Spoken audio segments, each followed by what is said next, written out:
Le dossier est très sérieux. Je pose la question ce matin à nos auditeurs concernant ce bébé qui a été oublié dans un véhicule à Saint-Jérôme. Il y a une scène exactement pareille qui s'est produite, en fait, qu'on a reproduit dans l'émission... l'année dernière, l'émission avec le... ça va bien? Rupture, merci. Je me suis auto-aidée. Est-ce que c'est pardonnable, Dr Mailloux? Est-ce qu'un conjoint, une conjointe peut pardonner à son chum ou sa blonde d'avoir oublié leur enfant dans la voiture? Non, jamais.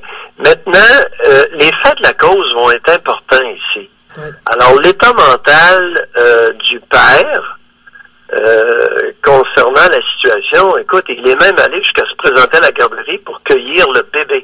Alors, on parle d'un enfant de moins d'1 an. Est-ce que je me trompe? Oui, exactement. On parle d'un bébé. Oui, d'un bébé. Alors, oui. Un bébé de moins d'1 an qui a été transporté et avec d'autres enfants. Maintenant, quel était son état mental? Est-ce que c'est un individu qui a des habitudes de vie saine? Est-ce que c'est un individu qui avait pris du cannabis la veille? Est-ce que c'est un individu qui est aux pilules, qui est aux antidépresseurs? Alors, ce sont des éléments importants. L'état mental. Oui. Est-ce que cet homme-là avait toute sa tête? Bon. L'autre point, c'est que virtuellement, c'est impossible d'oublier un bébé dans une automobile. Parce que normalement, on serait dû, d'après moi, transporter des bébés dans un siège de bébé à l'avant. Alors, on ne transporte pas un bébé dans le coffre, dans la valise d'une auto. On ne transporte pas un bébé en arrière d'une auto. On transporte un bébé sur le siège avant, au côté, sur le siège passager avant. À mon humble avis, Catherine. Non, pas du tout. Je ne suis qu'un homme. Non, vous êtes dans le champ là-dessus. Non, je vais vous ramener. Tu peux pas faire ça. Faut que ton enfant soit sur le siège arrière parce que c'est trop dangereux avec les coussins gonflables. Non, c'est interdit d'avoir ton siège de bébé sur le côté passager. Je vous corrige là-dessus. À mon humble avis, on ne transporte pas un bébé en arrière. Alors, enlevez vos sièges gonflables puis revisez vos mesures de sécurité, vous êtes dans le champ. Alors, une mère, d'après moi, transporte son bébé sur le siège avant. Non, mais Dr Mailloux, selon la SAAQ, il faut que le siège soit face vers l'arrière de la banquette, donc à la banquette arrière, face. Exactement. Faut qu'il soit de l'autre côté. Exactement. En plus, tu peux pas voir. Tu vois ton bébé dans le rétroviseur, mais il est comme de dos à toi. 376-1069. Appelez-nous là. Je veux juste être sûr qu'on donne les bonnes informations, mais c'est interdit. Non, mais donnez les informations que vous voulez. Moi, je vous donne mon opinion. Pour me demander mon opinion, ça ne se fait pas. Bon, l'autre point, c'est que on a voulu. J'ai dénoncé depuis 20 ans au Québec la tentative de recycler les pères en nourrice.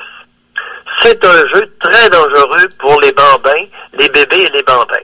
La plupart des pères n'auront jamais la vigilance moyenne nécessaire pour s'occuper de bambins et de bébés, et vous allez assister à une augmentation d'accidents importants à des degrés différents. Hey, vous êtes dur ce matin, donc c'est dur ce que vous venez de dire, là. Alors, vous récoltez ce que vous semez. Pourquoi vous dites toujours c'est simplement ça, mon propos. Mais pourquoi vous vous excluez toujours des débats? Ça fait 3 jours que vous m'avez entendu concernant le transport. Je suis un simple homme et je regrette. Dans ma voiture, le bébé va être en avant, le coussin gonflable du côté passager va être désactivé. Et c'est comme ça que si j'ai à transporter un bébé, que je vais le faire. Oui, mais Dr Mailloux... Puis je suis un simple homme. Non, je comprends que vous êtes un simple homme, mais c'est parce que demain matin, vous avez un accident de voiture, il y a une collision frontale, c'est terminé, là. Votre bébé, alors qu'en arrière, au moins, il y a une certaine forme de protection. Écoutez, toute situation est à risque. Si le bébé est en arrière, est en train de vomir, vous faites quoi? Vous êtes dans le trafic de Montréal, puis le bébé vomit, il s'étouffe avec son vomi, puis il est mort. Faites quoi? Ben oui, mais là, OK, je comprends, mais on peut pousser ça plus loin. Mais c'est parce que les risques... Regardez donc! Alors, face à des situations à risque, on prend les moins pires. Bon, de toute façon, c'est un point de vue personnel, puis c'est vrai que ça n'a pas de bon sens. Je suis un vieux schnout, je ne devrais pas me mêler de ça. Ben non, mais fâchez-vous pas, mais vous êtes dans là-dessus. Non, c'est interdit, Dr Mailloux. Je vous dis ce matin que je me mets le nez sur ce que j'ai pas d'affaires. Ouais, ben peut-être. C'est des affaires de femmes, et je me mets le nez sur ce que j'ai pas d'affaires ce matin-là. Bon, OK, non, c'est pas une affaire de femme, c'est une affaire de parents. Si mon chum est avec mon enfant dans ma voiture, j'espère qu'il va être en arrière. C'est juste ça. Je vous dis que le transport, que la prise en charge des bambins et des très jeunes enfants, c'est d'abord et avant tout une affaire de femmes. Autrement, vous allez assister à des accidents de tout acabit. Exemple, si vous faites garder des bambins dans un parc ou dans des piscines par des pères, écoutez, après 4 minutes, la vigilance requise va être tellement diminuée qu'il va arriver toutes sortes d'incidents et d'accidents. Moi, j'ai une question pour vous, Dr Mailloux, parce que Catherine l'a dit, ça fait 3 jours qu'on parle ensemble, là, puis à chaque fois que vous parlez, vous dites que c'est une affaire de femmes. Pourquoi chaque chose est une affaire de femmes? Ça m'intéresse. Non, c'est pas chaque chose. Ben non, mais souvent, là, on parlait du burkini, c'est souvent une vision féminine, alors que la vision masculine, on la met de côté, on l'oublie. Pourquoi ça? C'est pas une question de vision. C'est une question de prise en charge. C'est une question de compétence, Raphaël. Okay. Alors, le problème burkini, c'est un problème féminin, n'est-ce pas? Il n'y a pas d'hommes qui se promènent avec des burkinis. Non. Bon, ceci étant dit, alors, la prise en charge des bambins et des très jeunes enfants est une question principalement, j'ai pas dit exclusivement, mais principalement de femmes, parce qu'elles sont plus compétentes, Raphaël. On n'a pas, la plupart des hommes n'ont pas ce qu'il faut pour prendre raisonnablement en charge des bambins et des tout-petits, des bébés. Je vais me faire la défenseuse des hommes. Serge, et là, j'interpelle nos hommes ce matin. C'est dur ce que vous dites là. Il y a des hommes compétents, Dr Mailloux. Vous dites, par rapport au parc, vous dites que les pères sont moins vigilants, surveillent moins leurs enfants. Ouf!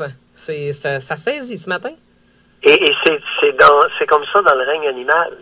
C'est que la nature a doté des femmes dans leur cerveau d'une capacité, d'une vigilance accrue dans certaines activités, entre autres, en lien avec le maternage. Mais peut-être. Il y a une partie de ça qui est de l'instinct. Je comprends. Alors, vous avez beau vous secouer les plumas ce matin tant que vous voudrez, c'est qu'il y a une partie de ça qui est biologique. Oh oui. Alors, l'équipement biologique de base, Raphaël, requis pour la prise en charge de bébés et de tout-petits, les hommes sont désavantagés biologiquement. Maintenant, je ne dis pas que tous les hommes sont mauvais. Non, c'est pas ça, je le sais. La plupart le sont, soit mauvais ou limités, par rapport à la capacité nettement accrue sur le plan biologique des femmes à cette fin. Oui, c'est pas bien dit. C'est bien dit, mais on va terminer là-dessus, Dr Mailloux. Je vous respecte beaucoup comme psychiatre. Allez trouver vos patients, mais pour côté de la Société de l'assurance automobile, on vous engagera pas, là, parce que ça appelle depuis tantôt. Et on va terminer, on va aller rejoindre Steve, parce que là, le bébé à côté passager, c'est une catastrophe. Oui. Allez-y avec les croutons de la SAC. Allez-y avec les croutons de la SAC. Mais amenez-moi une explication comment ça se fait que ce gars-là a oublié le bébé dans l'auto, il devait être dans le coffre, et en plus, il est allé le chercher à la garderie alors qu'il ne l'y avait pas dompé. Ben oui, mais Dr Mailloux, là... Expliquez-moi ça. Ben oui, je vais vous l'expliquer. Attendez, premièrement, alors, demandez aux croutons de la SAC. Non, vous avez dit croutons tantôt, là. Arrêtez de me féminiser les termes ce matin, là. On va s'expliquer comme il faut. Premièrement, s'il n'est pas dans le coffre, l'enfant, on va comprendre ce qui est arrivé à cet homme-là. Et la plupart des parents sont capables de gérer leur enfant qui est sur le siège arrière. Puis la plupart des parents n'oublient pas leurs enfants. Voyons donc ce matin. Bon, ça avait bien débuté, cette chronique-là. Dr Mailloux, on se retrouve lundi matin, 7h10. Vous allez être en studio avec nous. Passez un bon week-end, puis allez vous préparer pour votre nouvelle émission, là. Bye-bye, bon week-end. On s'en va au téléphone. Steve qui est là. Steve, bon matin. Bon matin, comment ça va? Ça allait bien, là, mais... Steve, là,